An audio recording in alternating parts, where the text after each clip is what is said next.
তো ভাই, এই যে ওই মুর্শিদাবাদে যে বেলডাঙাতে যে বাবরি মসজিদ হচ্ছে, যে হুমায়ুন কবির যে উদ্দেশ্যটা নিয়ে মানে মসজিদটা করছে, তো একটা হিন্দুদের একটা মহারাজ বলছে যে হুমায়ুন কবিরের মুন্ডুটা যে কেটে আনবে তাকে 1 কোটি টাকা উপহার দেবে। এই বিষয়ে আপনি কি বলতে চাইছেন? ওটা কি বলবো, এখানে এখানে তো আমরা মুসলমান যারা আছি তারা কোনো দিন জাতিহিংসা যা মুসলিম হিন্দু ভেদাভেদ আমরা কোনো সময় করি না। যথেষ্ট আমরা ভারতের সংবিধান মেনে সংবিধানের উপরে আমরা বার্তা দিই। তাই যে কথাটা বলছে, ওনারা কোনো দিন সংবিধান মেনে কথা বলে না। আর ওনাদের জন্য রাজ্য সরকার কোনো ব্যবস্থা নেয় কি আমরা দেখব।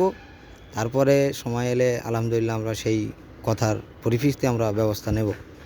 আমরা কোনো সংবিধানের উপরে কোনো কাজ, যতটুকু সংবিধানে আছে ততটুকুই কাজ করব।